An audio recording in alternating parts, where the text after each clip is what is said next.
UK is a pool market, and in Nordic market, only 20 to 25% are in pool, whereas remaining 80 to 85%, 75 to 80% transactions are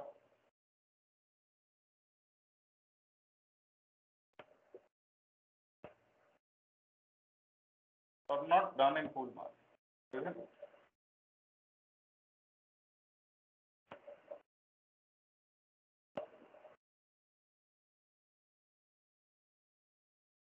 So we have seen that in the last class.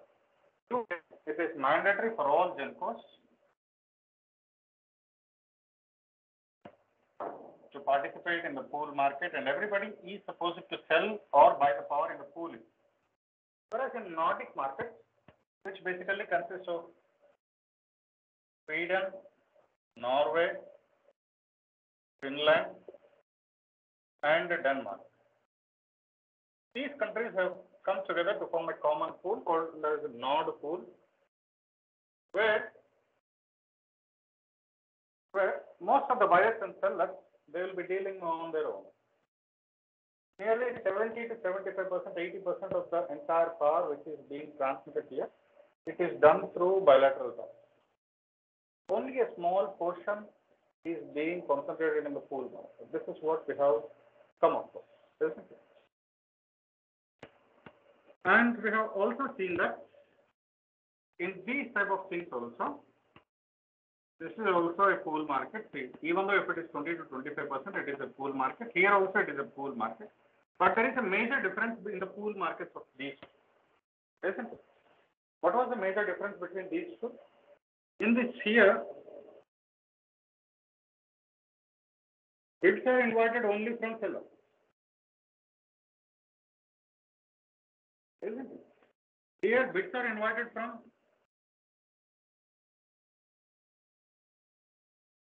buyers and sellers.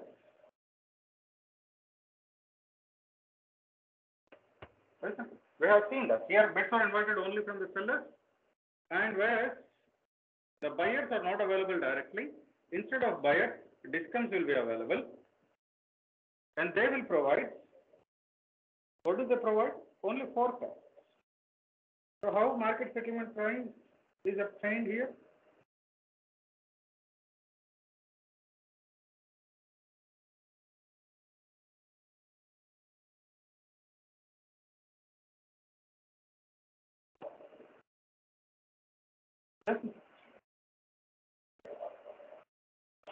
This is what we have discussed in the last class. This is called as a settlement price. So based upon that, market selling price will be decided, isn't it? This is what we have seen in the UK market. So whereas here, bids are invited for both of them. This is a supply curve and this is a demand curve. And this will directly give you your market selling price, isn't it? So this is happening in Nord market. Even though it is of a minus 20 to 25% of the entire electricity, but the procedure of finding the selling price or the buying price is different when compared to the UK market, where only bids are invited from the seller, whereas the discounts they will provide only forecast. The bids are normally called as auctions. Okay, so that's why it is called as a single auction pool. This is also a pool market. This is also a pool market, whereas this is called as a double auction. This is what we have discussed in the last class. We have discussed up to this one, how prices are determined. Now in today's class, we will see what is the role of ISO in both the types of pool markets. We will study in detail now what is the role of ISO in whether this market or this market, particularly in the pool market. We don't consider this one. We don't consider this bilateral contracts market. We will see it in the next class. This is bilateral contracts market. Okay. So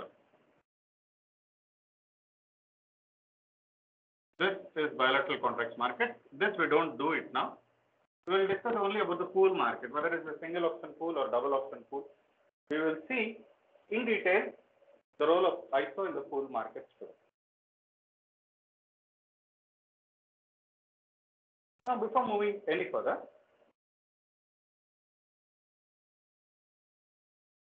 I would like to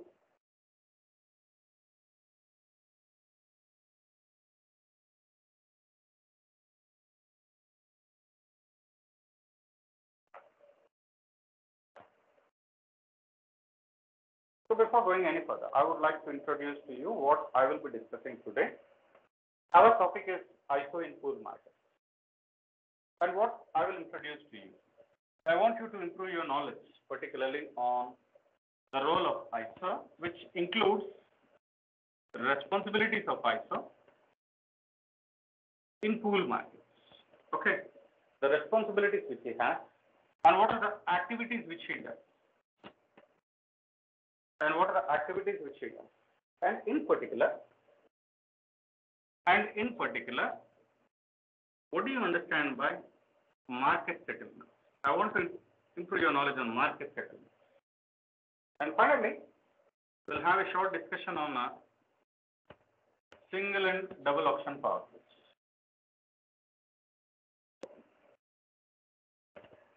As we have seen in the last case, this is UK market, this is Nord market. We will see what is the difference between these two. 1 second, okay? Now, let me start with the responsibilities of ISO. We have been discussing the responsibilities of ISO right from our unit number 1, isn't it? But once again, let's have a quick look now. What are the responsibilities of ISO? I'll start with the first one. If anybody do remember these things, responsibilities of ISO. So, point number 1, what he does. He receives bids from the suppliers, isn't it? I'm penning down. If I forget anything, you can bring me out. He receives bids from the suppliers, isn't it? And in case of a double auction market, he receives bids from the buyers also, isn't it? Once he gets these things, he also involved in unit commitment and dispatch. Isn't it? Unit commitment and dispatch simulations. All this thing will be done with the help of a simulation, isn't it? Unit commitment and dispatch simulation. Once he receives the bid, he performs so much simulation. And finally, what he does, he sets up market clearing price, isn't it?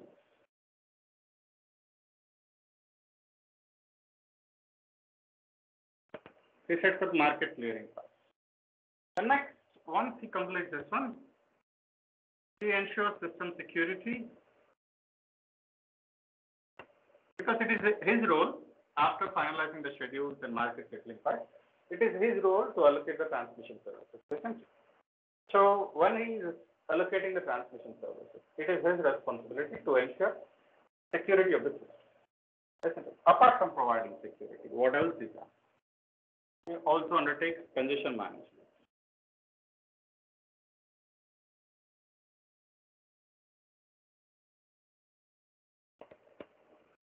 Congestion management, you know what do you mean by congestion, isn't it? It is just like a traffic on a busy road. Similarly, the transmission lines also, they will get busy. They will also get overloaded sometimes. So that is called as congestion. So how to manage this overloading of the transmission line? That part will be taken by the ISO because he solely handles the transmission system. Apart from this, what does he do? He provides ancillary services.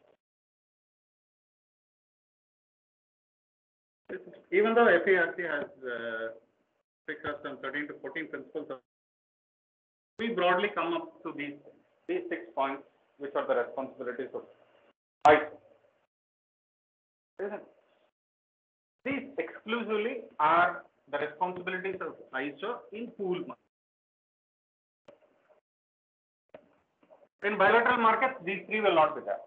They will be concentrating only on these 3. Whereas in a pool market, he starts from receiving the bids from the supplier to finally providing ancillary services.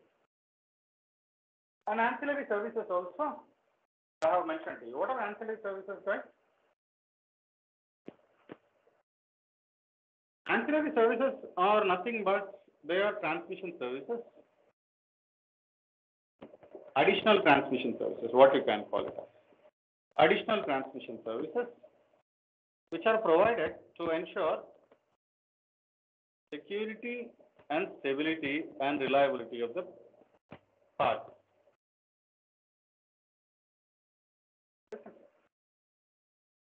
So ancillary services are being provided by ISO, and these are nothing but they are additional services. Additional services for the transmission of power to ensure security, stability, or what you call it as to maintain quality, whatever words you want to add, whatever the things which a customer wants to maintain quality of the supply. So all these things, for ensuring all these things, the additional services which are offered are generally termed as ancillary services. We have gone through these. We have gone through 6 different types of ancillary services when we were discussing the concept of ISO. But if you do remember, let's at least mention some 4 or 5. Anybody who remembers it?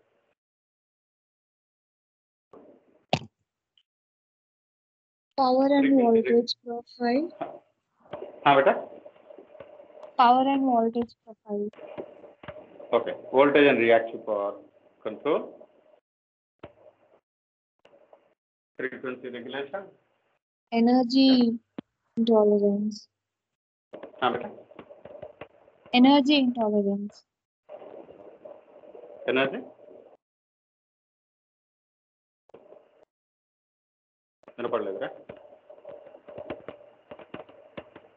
Anything which you feel as an electrical engineer that it is required to maintain the stability of the system. Okay, I will write it as stability. Stability is also, ensuring stability is also some sort of ancillary service. Because in stability we have seen in TSOC that we are supposed to maintain delta also, right? So ensuring stability by controlling delta is also one of the ancillary services. See? Frequency is to be maintained, voltage is to be maintained, reactive power is to be provided, and stability is to be ensured, and sell anything which you require. What else was required? As an electrical engineer, you might have come across different courses. What else do you want from your transmission?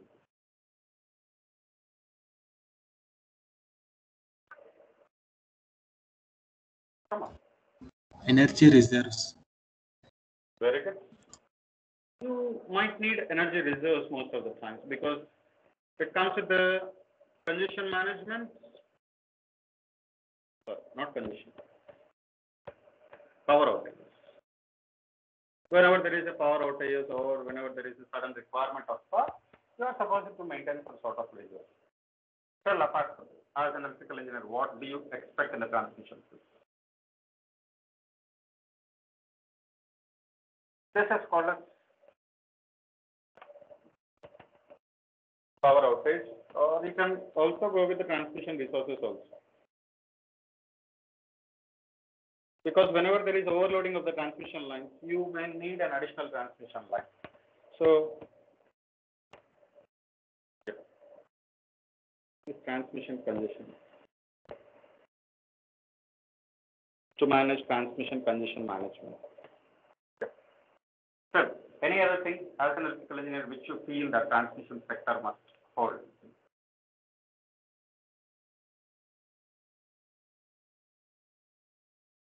You may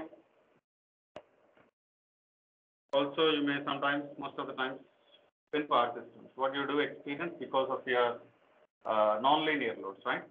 What is the problem with the non-linear loads? As an electrical engineer, when you experience a non-linear load, what is the biggest problem which you face all the time?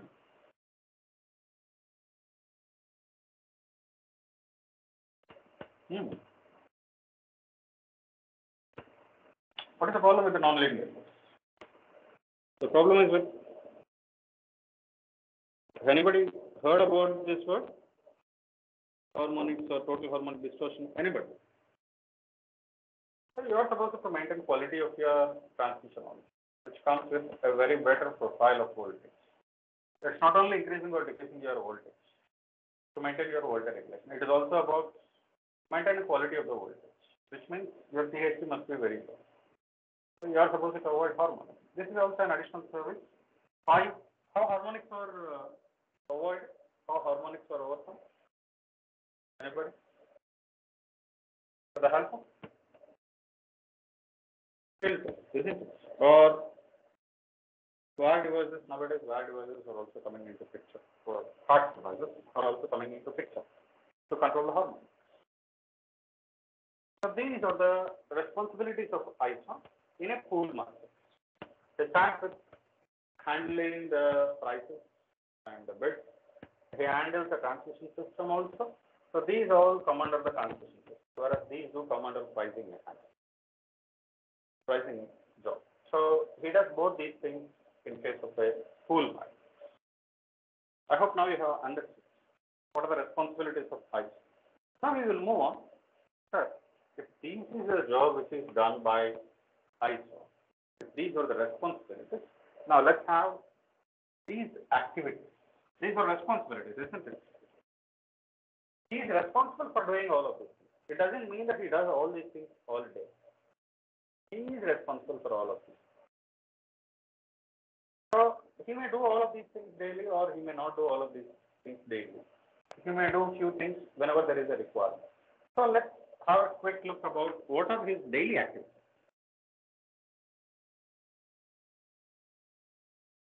We will move to the second point today, which is the activities of ISO.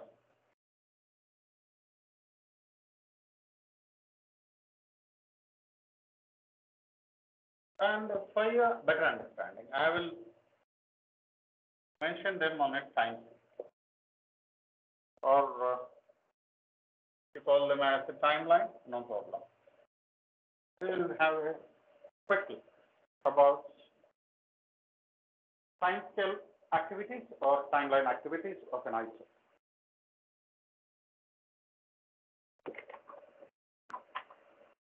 Now I'll take a small example. Now I'm considering a day ahead market. Okay, consider a day ahead market. Consider a day ahead market. What do you mean by a day ahead market, right? Anybody? What do you mean by day ahead market?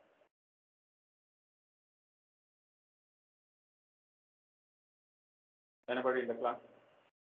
We have discussed different types of markets. What do you mean by a day ahead market?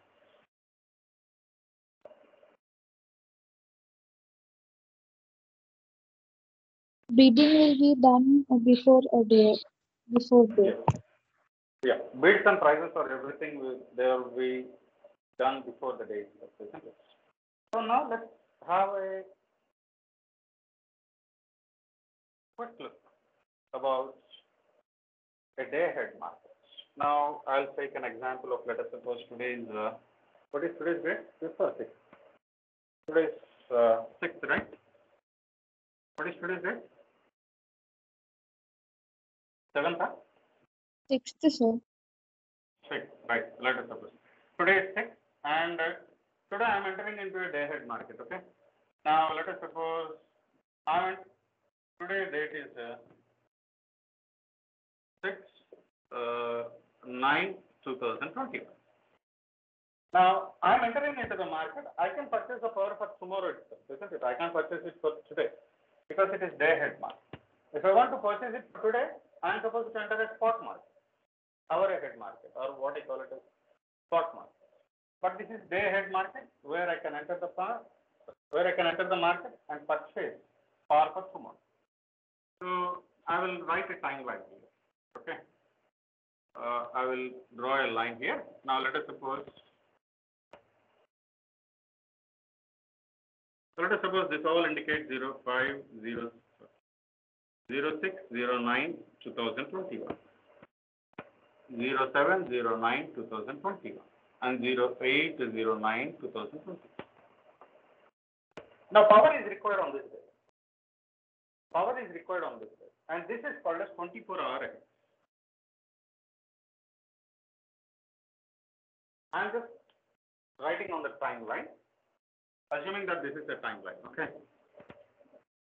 I'm considering 24 hours ahead, and this is real time, where I need the part, and this is after real time. Whether it is 8th or 9th or 10th, whatever it might be. Okay. So I am dividing these things as real time, before real time, immediately. So 24 hours ahead real time, and after real time. So now let's divide my activities of ISO on this timeline now. See, we have gone through too many responsibilities of ISO, isn't it? Now let's have a clear classification of these activities in this timeline. So what ISO does, power is actually required in this area, isn't it? Power is actually required in this region. This is where power is required.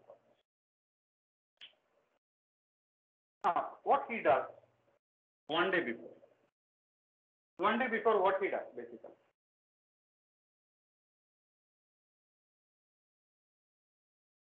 He carries out bidding, isn't it? What does he do? He carries out bidding. He carries out bidding regarding demand and supply. Regarding demand and supply for every 15 minutes or 30 minutes or 60 minutes, because the bidding procedure basically it will be involved for every 15 minutes or 30 minutes or 60 minutes. అంటే ఇక్కడ slots 7th 9th రోజు బేసికల్గా నాకు morning 12 to 12:15 కావాలి, లేకపోతే 12:15 to 12:30 కావాలి. So like that for 15 minutes bids will be available. So he will be carrying out bidding procedure. Okay. If see what I have asked you, what I am telling you, bidding procedure is done for both demand and supply. This is one possibility. Other possibility is, I have told you, only supply will be asked bidding, whereas demand will not be asked any bidding. Instead of asking for demand bids, what they will be doing here, I am mentioning it here, forecasting of demand. They have seen in UK markets, isn't it? Instead of asking bidding from the systems, what they provide, demand forecast they will provide. So he carries out demand forecast if it is available, or else he carries out bidding procedure. In this bidding procedure, what he does better?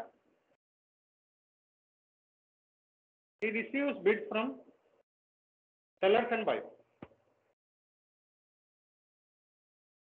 He receives bids from sellers and buyers. Isn't it? So what will be there in this bidding? What will be there in the bid? Anybody? What will be there in the bid? I have told you many times. What will be there in the bid? Anybody?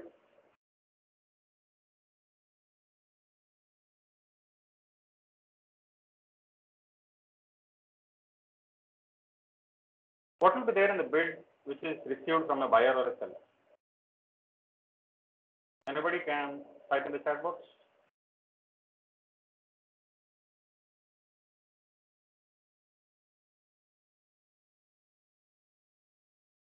Anyone typing in the chat box?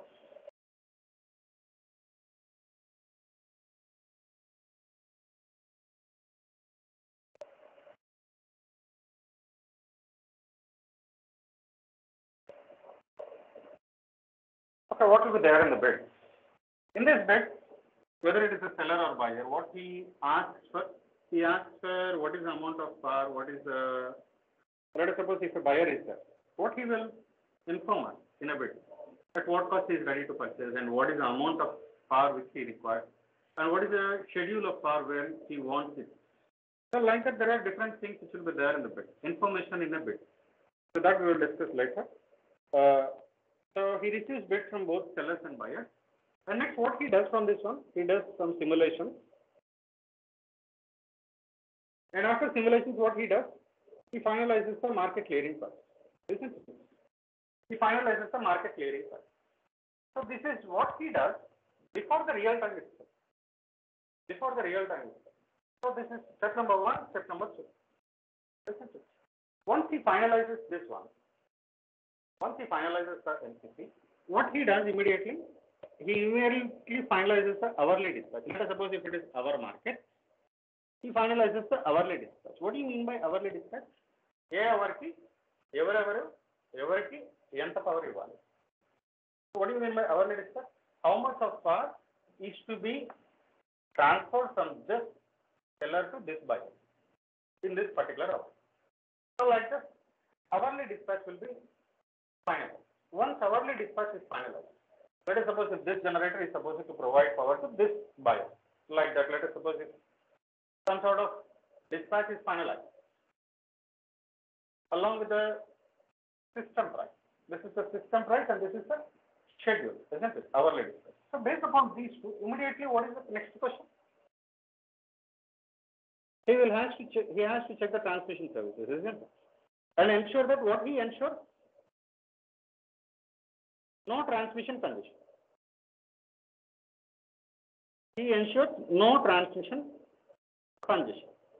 So ensure all these transmission services are available such that the system is reliable and safe. So this is the procedure which he does before the real time itself. Before the real time, the ISO will do all this job. Now what he does in the real time? So what he does in the real time? Once he has already finalized everything, he finalized the prices, he received the bids, he has done simulation studies, he finalized the prices, he finalized the scheduled dispatches, and he has already ensured that the system is reliable. He has checked for transmission conditions. Everything he has done. Instructions are given.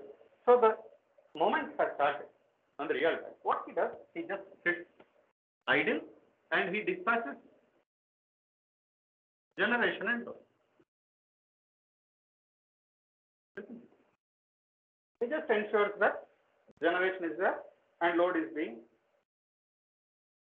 received and load is being satisfied. And what he does here, and why he is ensuring that the generation is being done and load is also being received, so immediately he will be ready with ancillary services, because ancillary services are required during the transmission. So in the real time of process, in the real time of transmission, whenever you are generating power and delivering it, so you may require ancillary services. So in the real time, he will be ready with ancillary services. We have seen so many ancillary services, right? So in the real time, he does all these things, isn't it?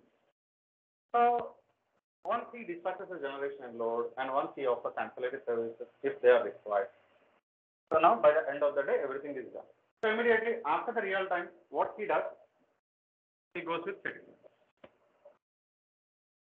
What do you mean by settlement? Price settlement. He collects money from the buyer, he collects money for the transmission services, for the power which has been provided, and he finalizes the settlement. So he will finalize the nodal prices of energy, from which node you have consumed the power. So at that node might be a cost layer one. So he will finalize the nodal prices of energy, and he also what additional things he has provided for ancillary services. So for transmission services or ancillary services, if he has provided anything for all of these things, so he will collect the money for all of these things, and finally he provides the money for the seller. Collecting money from the buyer, making settlement, and finally giving the money to seller. So all the settlements, they will include all these: the fuel cost, the capacity cost, the startup cost, congestion management, the ancillary services, network services charges. All these things will be included in the settlement. I have provided you in the PPT what are the things which will be there in the settlement. You can go through the PPT, which is there in your course. So all these costs they will be included in the settlement, and that will be collected from the buyer, taken by the ISO, and whatever is to be paid to the seller, he will be paid. So now I hope you have understood. So this is for day 7 of September 2021. For 8th September 2021, this will come here, all these things will be coming here, and all these things will be coming here. So daily he does all these things, but these things will be done for the next day. Understand now? So what are activities? 24-hour ahead activities, real-time activities, and after real-time activities. Okay? Now, moving ahead. I think one quick question for all of you. How many of you have now understood this concept of timeline activities of ISO in a pool market? Can you raise your hand?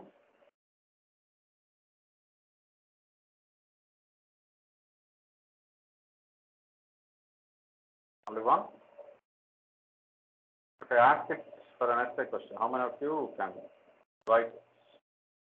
Anybody else has understood this one except 97?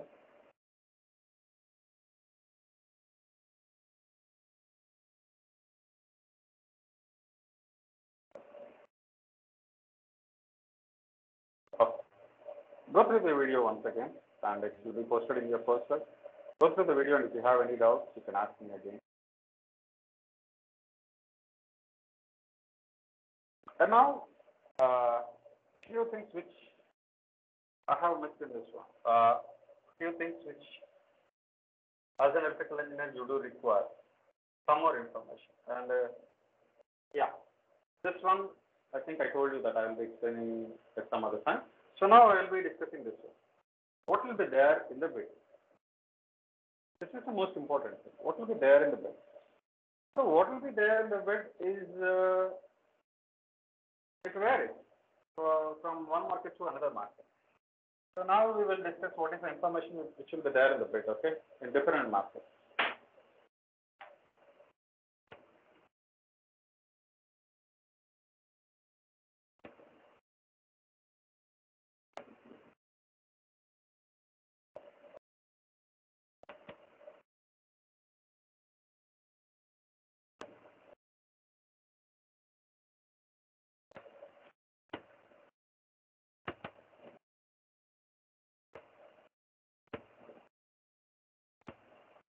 Bids will be submitted by both GENCOs and DISCOMs, right? But in some markets, DISCOMs, they won't submit the bid, they will just only provide the forecast. So we will particularly rely upon the bids which are submitted by the GENCOs, okay? So now I will be concentrating only on information bids submitted by GENCOs. GENCOs have to submit the bid in all types of pool markets, whether it is a double option pool market or a single option pool market. In either of these, to go with bid.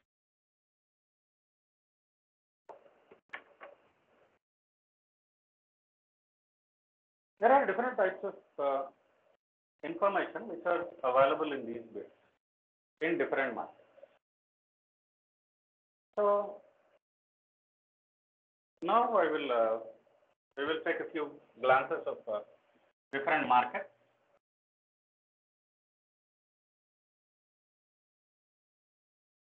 UK, we will go with the UK market. In UK market, what is received in this? We have discussed this one in the last class. Information received from GEN.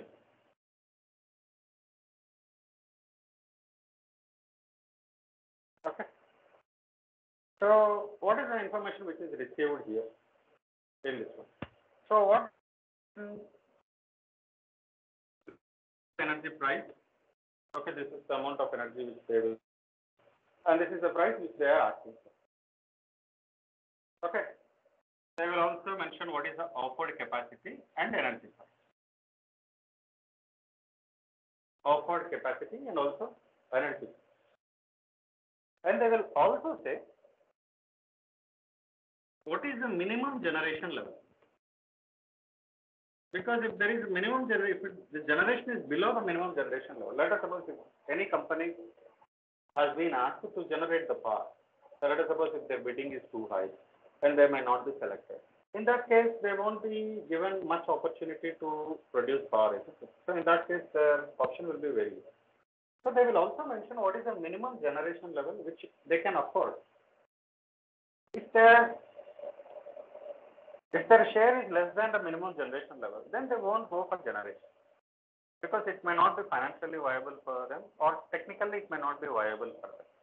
So that's why all the GenCos, they will provide this information also, minimum generation level, and also what is the capacity which they are offering, and what is the price which they are asking for. Apart from that, they will also mention some other things. As already said, I think earlier, reserves are required, right? Where do the reserves come in case of emergency? These GenCos itself, they are supposed to provide reserves. So that's why, if they are asked for reserve capacity also, so they should mention some other things, right? So what is the things which they mention? They will mention the ramp up and ramp down rate. Have you ever heard about this ramp up and ramp down rate? Because if a generator is there, if it is supposed to, let us suppose, if it is suddenly is to be started, they will incur some cost, isn't it? So if they have to ramp up their generation, they will surely ask for some more amount. Because it is not their actual requirement that they should ramp up the generation suddenly. So they will ask for additional cost. So they will mention that one also, ramp up rate and also ramp down rate. And apart from that, they will also mention the times also. Minimum up and down times. What is the time taken for them? Because let us suppose if you ask them for reserve, you should check whether they are capable of providing you reserve suddenly or not. Because you are supposed to check up with their up and down times also, and financially whether it is viable also. For these things, this information also will be asked from the GenCos. And GenCos will provide this information. This is the regular information. This information is helpful for us in times of reserve.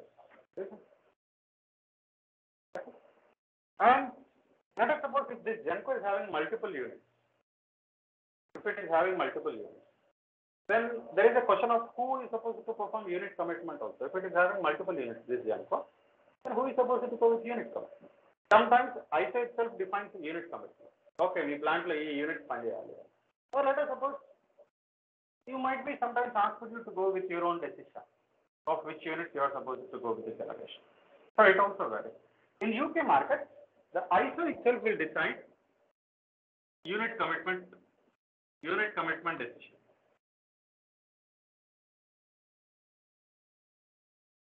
I have mentioned in the last lecture. Who is the ISO in UK market? NGC, isn't it? National Grid Company. So this is the case of UK market. Whereas in US market, which is one of the well-known markets, New York market, they will not mention all these things. What they will mention is they will mention energy price. They will mention energy price. They will mention the startup cost. And they will mention what is the maximum generation level which they can go. They will mention what is the maximum generation level. And what they will also mention the minimum generation level also. So this is the generation level which we can generate at the minimum, and this is the maximum thing which they will generate. They won't mention this ramp up or ramp down rates or up and down times or say offered capacity, minimum generation level. Both are mentioned in the form of minimum and maximum generation level. This is done by the GenCos in New York market. And here, the self commitment is done by self. The unit commitment is done by the GenCos themselves. ISO will not involve which unit you will be taking up in your generation space. Another one. Near the New York market itself, there is another market, PJM market, which takes care of lower part of eastern US. PJM market. Here also, the GenCo will provide the same information, the energy price, startup cost, minimum and maximum generation. But the unit commitment here is taken by the ISO itself. See, very contrasting. These two markets are very close to each other. They are in two separate states, very close to each other. But here the information provided by the GENCOs is same. But the unit commitment is here done by the independent system operator in this market exchange. These two are the market exchanges in US. Let's take another one. This is the New Zealand one. In New Zealand one, they won't mention what is the generation level which they have. They will only mention what is the energy prices and what is the reserve capacity which they have. They will mention it as reserve capacity. And they will also mention this ramp limits also.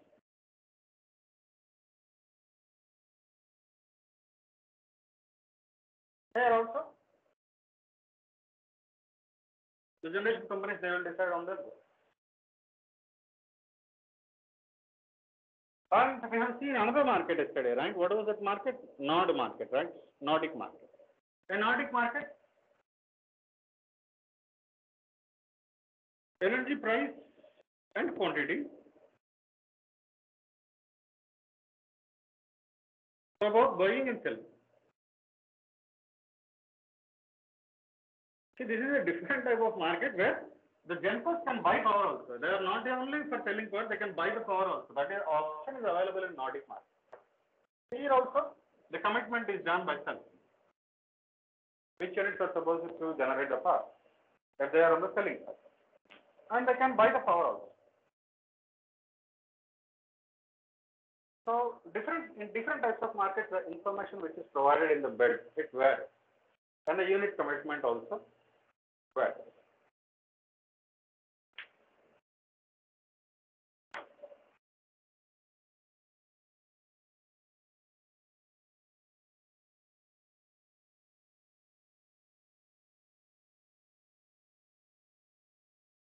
Have you understood these things, guys?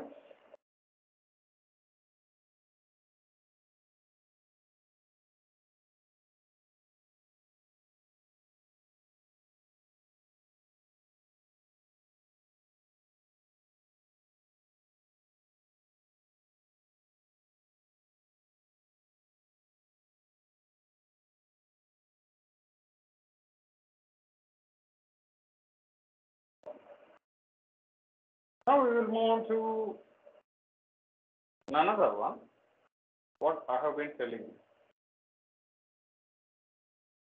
The market settlement. In the timeline which I have mentioned to you, this is the information which will be received in this bid, and the bidding procedure will be done 24 hours a day. During the real-time operation, only dispatching the things and providing ancillary services. But after the things, what they will be doing, they will be going with the market settlement, isn't it? So how the market settlements are done? As I have already mentioned, market settlements, they include all the pricing, isn't it? For all the services which they have offered. So for all the prices which they have offered, they will go with the collecting of price from the buyers and they will provide it to the respective service providers. Generally, the pricing, or what we call it as a market settlement. There are two major objectives for market settlement.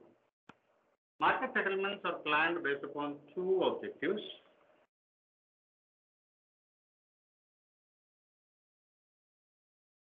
The first one is called as, normally the market operators, the ISOs, they offer two types of market settlements.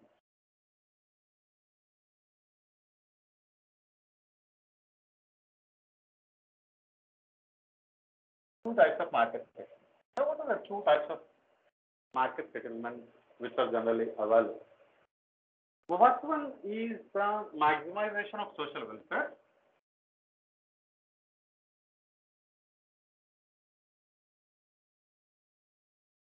The first one is generally called, the objective of the first type is basically the maximization of the social welfare, whereas the second one is basically the minimization of the consumer payments.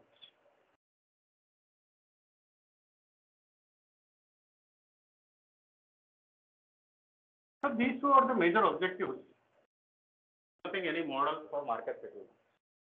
The first thing is either you go with the maximization of social welfare which means every person who is involved in this pool market, he must be benefited. That is the first thing, maximization of social welfare, which means that both the buyers and sellers must be having a profitability. Whereas in the second one, minimization of the consumer pay, where you will be concentrating only on reducing the cost of the price for the customer. Normally, what happens is, in either of these two objectives, normally the first objective is generally considered for developing the algorithms, because here everyone will be benefited in this. Maximization of the social welfare. In this one, as I already told you, everybody gets benefited, isn't it? So we feel that the generation, the bits which are being provided by the generators, they correspond to their actual cost. So based upon that, we feel that the generators, since they are also bidding based upon their actual cost itself, we feel that generators also must get a small amount of profit. So we feel that everybody must get benefited in the first one. Whereas in the second one, your objective is only simple thing. What is your objective? You just reduce the market clearing price, such that the customer has to pay very less. So both these type of things are generally employed whenever you are going for market segment. But the most widely used one is the first one, maximization of the social. In this one, basically two different types of problems generally do occur. So whenever you are going with maximization of social welfare, I will show you particularly when, okay, the time is up for today. So how this maximization of social welfare is considered. So let us suppose how this concept is basically implemented, particularly in our finalizing the concept. That we will discuss tomorrow. Okay, maximization of social welfare, this is where I'll be concentrating for you. And tomorrow we will, I think we have left one topic in this one, an ISO in pool market. What was the topic? There are two types of pool markets, isn't it? What is double option power pool? Single option power. What was the example of single option power pool? UK market. Whereas this one, not market. So tomorrow, if possible, we will discuss a little bit more about these two markets, and we will see how this welfare is done in both of these markets. Okay? So that's it for today.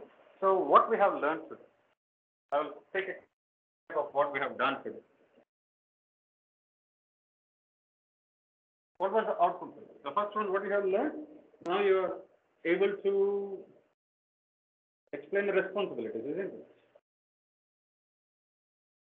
Explain the responsibilities of ISO and list the activities of ISO in pool market in a timeline, isn't it? I hope you are able to list the activities in a timeline. And the third one, I hope now you are able to list the information